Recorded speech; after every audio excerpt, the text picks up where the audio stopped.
दोस्तों नमस्कार। मैं नाड़ी वैद्य पंडित विनोद मिश्रा, आयुर्वेद एवं प्राकृतिक चिकित्सक, आप सभी का आरोग्य सेवा शोध संस्थान द्वारा संचालित महर्षि आयुर्वेद में बहुत बहुत स्वागत करता हूँ। आप पिछले काफ़ी समय से हमारे बहुत सारे आयुर्वेद से संबंधित वीडियो देख चुके हैं, जिसमें बहुत सारी असाध्य बीमारियों के बारे में हम लोग जिक्र करते हैं और असाध्य बीमारियों का सलूशन भी बताते हैं। कैसे खान पान सही होना चाहिए, क्या दिनचर्या होना चाहिए जिससे आप स्वस्थ रह सकें, उसके बारे में भी हम लोग बात करते हैं। आज हम बात करेंगे कि यह जो कोरोना महामारी पूरे विश्व में फैली हुई है, इसमें जैसा कि अभी तक सबको मालूम है कि पूरे विश्व में किसी के पास इसकी कोई भी दवा औषधि नहीं है। फिर लोग जो इसके शिकार होते हैं वह लोग एडमिट होते हैं, अंग्रेजी दवाइयों वाले हॉस्पिटल में जाते हैं, एमबीबीएस बड़े बड़े डॉक्टरों की देख रेख में रहते हैं। तो जब इसकी कोई दवाई ही नहीं बनी तो फिर ये लोग ठीक कैसे हो जाते हैं, आज हम इस पे चर्चा करेंगे। ये वाकई बहुत बड़ा मुद्दा है और आपको यह जानना भी बहुत ज़रूरी है कि आखिर ये लोग ठीक हो कैसे रहे हैं। लोग जाते हैं, 500 लोग पॉजिटिव पाए जाते हैं और उनमें से लगभग 2-4 लोगों की मौत हो जाती है, बाकी 400 लोग अच्छे होके आ जाते हैं। कैसे आ जाते हैं जब कोई दवा नहीं बनी? तो एक बात मैं स्पष्ट कर देना चाहता हूं कि इस बीमारी से बहुत ज़्यादा डरने या भयभीत होने की ज़रूरत बिल्कुल भी नहीं है। जी हाँ, क्यों? क्योंकि यह वायरस कोई पहला वायरस नहीं है जो हमारे सामने आया है। ऐसे इतिहास उठा के देखेंगे तो बहुत सारे और भी वायरस आए और उन वायरस से, उन बीमारियों से न जाने कितने लाखों करोड़ों लोगों की भी मौतें हो चुकी हैं। प्लेग सुना होगा आपने, स्वाइन फ्लू सुना होगा, सुअर पे से संबंधित कोई बीमारी थी, कोई वायरस है जो सुअर से होता था, उससे कई लोग मारे गए। तो कोई पहला वायरस नहीं है, लेकिन सबसे बड़ी बात है कि इसका अभी तक कोई हल नहीं ढूंढ पाया किसी ने। बड़े बड़े रिसर्चर, बड़े बड़े साइंटिस्ट, वैज्ञानिक सब लगे हुए हैं, लेकिन किसी के पास अभी तक कोई भी सॉल्यूशन नहीं है।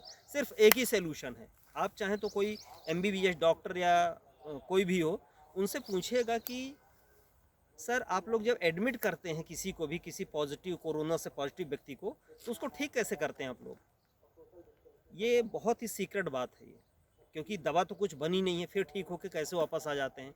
उनको कुछ भी नहीं किया जाता, सिर्फ साफ सफाई का ध्यान रखा जाता है, गुनगुने पानी की चाय दी जाती है, फल फ्रूट्स दिए जाते हैं और बाहरी व्यक्ति को मिलने नहीं दिया जाता है। और यही करके लोगों से अलग करके उनको आइसोलेशन में रखते हैं ताकि बाहरी लोगों को भी संक्रमण ना हो, ये लोग भी और भी बचे रहें दूसरी बीमारियों से। ऐसा करके 2-4-6 दिन, हफ्ते भर रखते हैं और हफ्ते 10 दिन 15 दिन में लोग स्वस्थ होकर बाहर आ जाते हैं। स्वस्थ कैसे हो जाते हैं? कुछ नहीं, तुलसी का, गिलोय का, नीम का और काली मिर्च का, इन सब का अलग अलग किसी न किसी तरीके से प्रयोग करके काढ़ा पी कर के ये लोग ठीक होते हैं और आ जाते हैं बाहर। ये मुझे, जो व्यक्ति ठीक होके आया है, अभी भोपाल में एक बहुत बड़ी हॉस्पिटल है, चिरायु हॉस्पिटल, वहाँ से एक व्यक्ति अभी लौट के आया। उससे जब हमने चर्चा किया तब उन्होंने बताया कि सर कुछ भी नहीं, हम लोगों को अंदर रखते हैं आइसोलेशन में, उसके बाद गले में खराश ना हो उसके लिए कुछ दवाइयाँ देते हैं, सर्दी जुकाम से बचने के लिए कुछ काढ़े वगैरह पिलाते हैं, ऐसी कुछ दवाई देते हैं, बुखार से बचने के लिए कुछ एंटीबायोटिक दे देते हैं। बस इसी से हम लोग ठीक होके 10 दिन में, 15 दिन में आ जाते हैं। तो आप लोग यदि कोरोना से पीड़ित नहीं होना चाहते, इस वायरस से बचे रहना चाहते हैं, तो आपको भी यही करना चाहिए। ज़रूरी नहीं कि जब आप बीमार हो जाएं, इससे पीड़ित हो जाएं, तभी कोई कदम उठाएं। उसके पहले भी आप लोग बचे रह सकते हैं, अपने परिवार को बचा सकते हैं। कैसे बचा सकते हैं? सबसे पहली चीज़ सोशल डिस्टेंसिंग, क्योंकि वायरस 10 फीट में, 15 फीट में, 5 फीट में, कितने फीट में फैलता भी कोई नहीं बता पाया, क्योंकि नया वायरस है। तो लोगों के जब हम संपर्क में नहीं जाएंगे, उनसे दूर रहेंगे, तो हम बचेंगे। उसके बाद साफ़ सफाई का विशेष ध्यान रखिए, कपड़े डेली धुलिए, जब नहाइए तो आप नीम के पानी से नहाइए, अपने कपड़े भी नीम के पानी से ही धुलिए। इसके बाद गिलोय, तुलसी और काली मिर्च, इनका काढ़ा बना के सुबह शाम 15 दिन तक ज़रूर पीजिए। कोई भी वायरस आपको, आपके परिवार को अटैक नहीं कर सकता। जो बीमार हैं वो भी, जो नहीं बीमार है वो भी। अभी टेम्परेचर ऐसा है कि टेम्परेचर गर्मी का समय है तो बहुत ज़्यादा, भी वैसे भी 40 के आसपास हो गया है, तो अभी कृपया एसी वगैरह में ना सोएं। ठंडे वातावरण में यह वायरस तेज़ी से फैलता है, तो थोड़ा सा इसको रोकने के लिए आप कूलर का प्रयोग अभी कर सकते हैं कि कूलर में सोएं, पर्याप्त ठंडक मिल जाती है। इन सब चीज़ों का प्रयोग करेंगे। और इसके बाद ये तो हमने सीक्रेट बता दिया कि ठीक कैसे हो रहे हैं। इसके साथ ही आपको यदि और भी इसके अलावा कोई बीमारी है, जैसे बहुत सारे बुज़ुर्ग हैं, उनको गठियावात है, सर्वाइकल है, साइटिका है, कब्ज है, एसिडिटी है, गैस है, घुटने का दर्द है, माइग्रेन है, कोई भी ऐसी बीमारी है, उन लोगों को यदि पहले से बीमारी है और कोरोना ने यदि चपेट में लिया तो उनका बचना फिर मुश्किल हो जाता, क्योंकि उनकी रोग प्रतिरोधक क्षमता पहले से ही कमज़ोर हो चुकी है। और इस कमज़ोर रोग प्रतिरोधक क्षमता में यदि कोरोना ने चपेट में लिया तो व्यक्ति का बचना बहुत मुश्किल हो जाता है। इसके लिए अभी क्या है कि बहुत सारे डॉक्टर भी अंडरग्राउंड हैं, क्योंकि उनको भी नहीं पता, डर रहे हैं कि यदि कहीं कोरोना का पेशेंट आ जाए तो कहीं हमें भी ना लग जाए।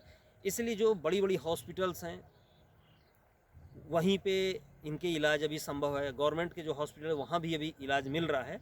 पर फिर भी यदि आपको किसी को भी कोई भी स्वास्थ्य से संबंधित यदि जानकारी चाहिए, कोई बीमारी है उसके बारे में जानना चाहते हैं, तो आप हमें आरोग्य सेवा शोध संस्थान के नंबर पर 8770448757 नंबर पर हमें सीधे फ़ोन लगा के, कभी भी 24 घंटे लाइनें खुली हैं, कभी भी आप फ़ोन करके हमसे संपर्क कर सकते हैं कि वैद्य जी ये हमें बीमारी ऐसा ऐसा हो रहा है, इसके लिए हम क्या करें। तो हम जो यदि घरेलू उपचार हो पाएगा तो वो भी हम आपको बता देंगे। और हमारे संस्था द्वारा जो दवाइयाँ तैयार होती हैं, यदि लगेगा कि हाँ आपके पास दवाइयाँ तैयार करने में कोई समस्या आ रही है, तो हम अपने पास से भी दवा आपको स्पीड पोस्ट से डाक के द्वारा भिजवा देंगे। अभी लॉकडाउन के दौरान पूरे भारत में दवाइयाँ सिर्फ स्पीड पोस्ट से ही जा रही हैं, भारतीय डाक द्वारा। तो अभी पूरे भारत में हमारी दवाइयाँ ऑलरेडी जा रही हैं, तो आप दवा भी डायरेक्ट मंगवा सकते हैं। और अंग्रेजी दवाइयों का तो आपने हाल देख ही लिया है कि सिर्फ तुरंत में थोड़ा सा लाभ मिलता है, लेकिन जड़ से कोई भी असाध्य बीमारी नहीं ठीक होती। तो कोई भी असाध्य रोग होने पर कृपया मुझे एक कॉल ज़रूर करें और एक बार सलाह ले लें, तो हम सही सलाह दे पाएंगे कि आपको करना क्या है जिससे आपका स्वास्थ्य सही बना रहे। बस आज के लिए इतना ही। हमारे चैनल को लाइक और सब्सक्राइब ज़रूर करिएगा, क्योंकि आपको स्वास्थ्य से संबंधित सारी जानकारी, नेक्स्ट जो भी वीडियो हम बनाएंगे वो आपको सबसे पहले मिल पाएंगे। और यदि लाइक और शेयर करेंगे तो हमारा मोटिवेशन बना रहेगा और नए नए टॉपिक पे हम और भी वीडियो आपको बना के देते रहेंगे। बहुत बहुत धन्यवाद।